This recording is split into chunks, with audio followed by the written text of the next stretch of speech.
En voyant le sujet qui précède, on se pose de sérieuses questions. Regardez plutôt celui qui suit. Cette fois, c'est carrément Kafka, un horticulteur bio installé dans l'Ain, diffusait gentiment ses conseils pour éviter aux agriculteurs d'utiliser des produits toxiques. Mais voilà, un article subrepticement inséré dans un projet de loi interdit toute publicité pour le purin d'ortie ou autres recettes de grand-mère. Son livre vient même d'être saisi dans les locaux de son éditeur. La pub pour les engrais, elle, continue de fleurir sur nos écrans. Édouard Bergeon, Arnaud Wüst. Pour tuer les chenilles de son jardin, rien de tel que du purin d'ortie. Bernard Bertrand utilise cette recette bio ancestrale depuis des années. Il consacre même des livres à sa plante favorite, mais aujourd'hui, une nouvelle loi lui interdit d'en faire la promotion. Il y a 5 personnes qui travaillent ici. Je ne pense pas qu'on soit des grands délinquants. Je pense qu'on fait notre travail de biographe des plantes. La loi dit que pour promouvoir ou commercialiser comme pesticide du purin d'ortie, il faut passer par une homologation des services de l'État. Les produits phytopharmaceutiques, qu'ils soient d'origine naturelle ou d'origine synthétique, doivent, lorsqu'ils sont commercialisés, répondre à un minimum d'évaluation. Mais lorsque c'est utilisé par les particuliers, ça ne pose strictement aucune difficulté. Pour autant, on ne risque pas de manquer de purin d'ortie. Vous pouvez en trouver en jardinerie, mais pas dans le rayon pesticides. Nous, on le vend parce qu'en fait, on le vend sous la forme d'engrais et non pas sous la forme d'un produit de type phytosanitaire. Nous n'aurions pas le droit de vendre ce produit-là s'il était phytosanitaire parce qu'il nous faudrait un numéro d'homologation. De leur côté, les habitués de l'ortie n'ont aucune intention de renoncer à une plante à laquelle ils ne trouvent que des bienfaits. Il faut qu'on nous prouve le contraire, il faut qu'on nous prouve qu'il y a un problème dans le purin d'ortie. Mais il est utilisé depuis très longtemps puisqu'on faisait des décoctions, et puis avec les orties on fait du potage.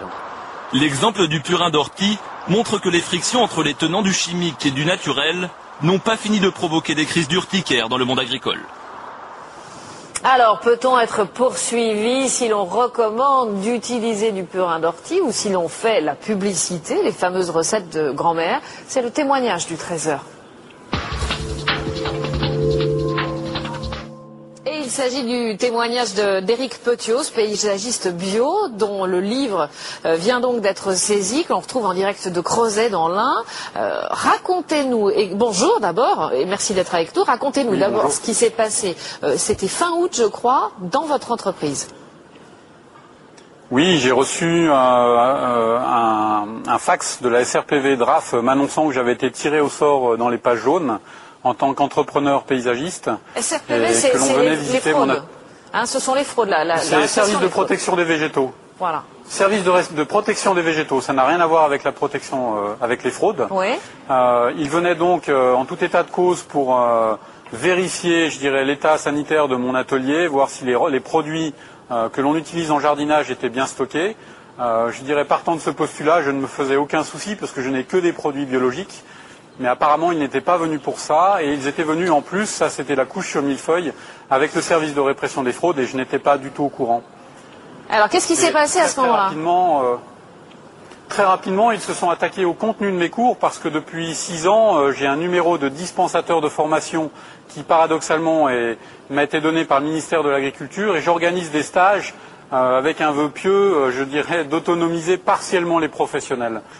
Et donc on s'est attaqué, je dirais, directement au contenu, à la substance de mes cours par écrit, et on m'a très très vite apposé des allégations verbales du style « je n'ai plus le droit de dire verbalement et par écrit qu'une plante est insecticide, fongicide, je n'ai plus le droit d'aller sur le terrain pour montrer ce qu'est une infusion, une décoction pour soigner les plantes ». Mais c'est incroyable ça, vous avez modifié vos cours, c'est ce que ça veut dire par exemple pour vos formations pour les agriculteurs ? Alors effectivement, j'ai modifié en grande urgence un cours que je n'ai jamais organisé, donc j'ai annulé et modifié un cours que je n'ai jamais organisé, le cours pour les viticulteurs que j'organise depuis pas mal de temps en Suisse. Là-bas, ils ont 30 km d'avance, si je puis dire. Donc en fait, pour dire qu'une plante est insecticide, il faut être un peu bac plus 12, cette phrase comme quoi c'est une plante qui favorise le bon développement du végétal tout en contrariant, par exemple, le développement du ver de la pomme. Voilà, pour dire qu'une plante est insecticide, c'est un peu compliqué, donc je joue le jeu pour le moment, mais toute la complexité, je dirais, c'est de savoir dans le long terme ce que je vais pouvoir faire ou pas dans l'utilisation de ces plantes à usage tout à fait protecteur de l'environnement. Bon, Éric Petiot, merci en tout cas d'avoir été l'invité du Trésor. On vous souhaite bon courage pour la révision de vos cours. Et il va falloir que vos élèves soient effectivement très attentifs pour comprendre les circonvolutions verbales auxquelles on vous oblige.